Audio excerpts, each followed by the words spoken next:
Assalamualaikum warahmatullahi wabarakatuh. Selamat pagi dan salam sejahtera untuk kita semua.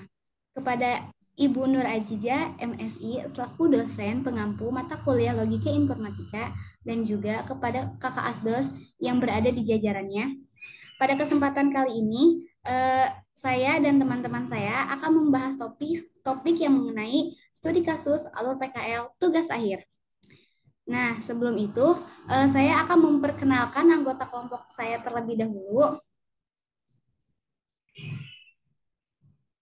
Yang pertama ada Adhan Nadib Anaufal, dan yang kedua ada Kinaya Khairunisa Komariansyah, dan saya sendiri Syifa Nursada. Selanjutnya, pada pagi ini, saya akan menjelaskan mengenai latar belakang.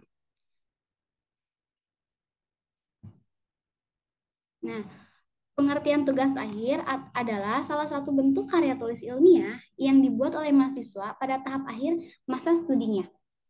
Nah, tugas akhir ini dibuat berdasarkan dari hasil penelitian, kajian terhadap permasalahan yang diperoleh dari pelaksanaan PKL atau praktek kerja lapangan ataupun permasalahan real lainnya dan disusun dalam jangka waktu 1 semester dengan didampingi oleh satu dosen pembimbing. Nah, dosen pembimbing di sini berperan sebagai fasilitator, pengarah, dan juga yang menentukan ide pelaksanaan tugas akhir. Kemudian, tim dosen akan melakukan pengujian terhadap laporan tertulis, materi bidang keilmuan, sikap, dan dalam mempertahankan ide dan presentasi tugas akhir dari mahasiswa tersebut.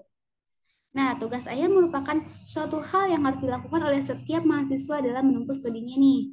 Dengan menyusun tugas akhir ini, diharapkan mahasiswa mampu merangkum dan mengaplikasikan semua pengalaman pendidikan yang dan mengaplikasikannya dalam bidang keahlian atau studi tertentu secara sistematis dan logis, kritis dan juga kreatif berdasarkan dari data informasi yang akurat dan didukung oleh dua analisis yang tepat dan menuangkannya dalam bentuk karya tulis ilmiah.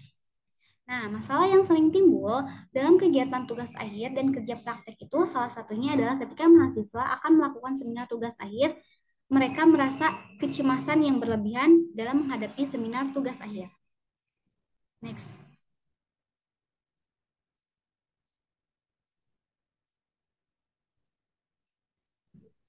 Baik, selanjutnya saya akan menjelaskan mengenai deskripsi studi kasus.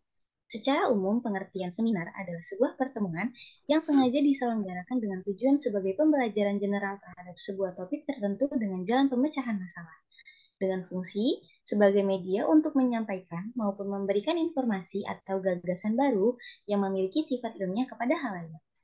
Seminar tugas Seminar tugas akhir ini adalah kegiatan mahasiswa untuk menyampaikan hasil dari materi seminar tugas akhirnya melalui mekanisme seminar yang dihadiri para dosen, di antaranya ada dosen pembimbing dan dosen penguji, serta di hadapan mahasiswa lainnya yang berperan sebagai audiens.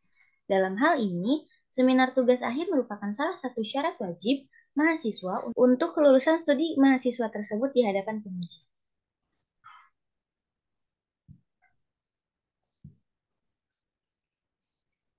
Selanjutnya, pada studi kasus ini terdapat 3 aktor. Yang pertama ada mahasiswa, dosen, dan juga audiens.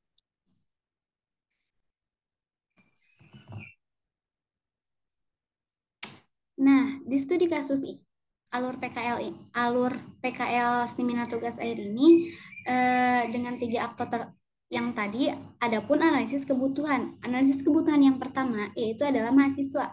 Yang pertama, mahasiswa mengajukan seminar tugas akhir ke dosen pembimbing. Yang kedua, mahasiswa mendapatkan persetujuan dosen pembimbing untuk melaksanakan seminar tugas akhir. Yang ketiga, mahasiswa membagikan undangan kepada dosen pembimbing dan juga penguji serta teman lainnya untuk menghadiri acara seminar tugas akhir. Yang keempat, mahasiswa melaksanakan seminar tugas akhir. Adapun analisis kebutuhan dari dosen, yang pertama, dosen menyetujui mahasiswa untuk melaksanakan seminar tugas akhir. Yang kedua, dosen menghadiri acara seminar tugas akhir mahasiswa. Yang ketiga, dosen penguji memberi nilai seminar tugas akhir mahasiswa. Dan yang keempat, dosen merekapitulasi nilai tugas akhir mahasiswa. Nah, analisis kebutuhan dari audiens yang pertama, Audien mendapatkan undangan acara seminar tugas akhir dari mahasiswa. Yang kedua, audiens menghadiri acara seminar tugas akhir dari mahasiswa. Next.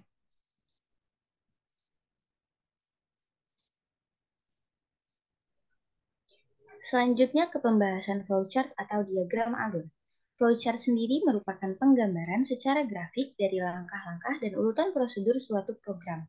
Flowchart di sini bertujuan untuk memberikan gambaran proses dengan mengelola alur kerja dari sebuah proses. Dengan bantuan simbol-simbol flowchart untuk mendokumentasikan proses menjadi lebih efektif. Next. Dalam topik yang kami angkat ini, kami menggunakan 4 flowchart dalam visualisasinya. Yang pertama ada proses atau simbol yang menyatakan proses. Yang kedua ada decision atau simbol pemilihan kondisi yang bisa bernilai benar atau salah. Yang ketiga ada flow, simbol yang menjadi penghubung, dan yang terakhir ada terminator, simbol untuk memulai atau mengakhiri. Selanjutnya, visualisasi dari studi kasus ini dimulai dari mahasiswa yang telah menyelesaikan laporan akhir. Jika sudah, dia akan mendapatkan kartu seminar, dan jika belum, dia akan mengulang lagi menyelesaikan laporan akhir. Jika sudah, mahasiswa mengajukan seminar tugas akhir kepada dosen penguji, dan dosen penguji menyetujui seminar tugas akhir. Selanjutnya, mahasiswa memberitakan acara undangan kepada dosen dan audiens. Lalu, mahasiswa melaksanakan seminar tugas akhir, dan dosen datang ke acara seminar, dan juga audiens datang ke acara seminar. Setelah itu, dosen akan menilai seminar tugas akhir beserta pengujinya, dan lalu dosen akan merekapitulasi nilai tugas akhir dan selesai. Itulah hasil presentasi dari kelompok kami. Seminar tugas akhir bukan sesuatu yang harus ditakuti oleh setiap mahasiswa akhir, karena seminar tugas akhir merupakan suatu kewajiban yang harus dilaksanakan oleh mahasiswa tingkat akhir dalam menempuh studinya. Itulah yang dapat kami sampaikan. Saya akhiri presentasi kelompok kami hari ini. Terima kasih kepada teman-teman yang telah berpartisipasi dan telah bekerja sama dalam proses presentasi pada kali ini. Yang terakhir, saya ucapkan terima kasih banyak kepada Bu Ajidia atas bimbingannya selama ini, dan memohon maaf bila mana dalam presentasi kami terdapat kekurangan kata atau kesalahan kata. Saya akhiri. Terima kasih. Wabillahi taufiq wal hidayah. Wassalamualaikum warahmatullahi wabarakatuh.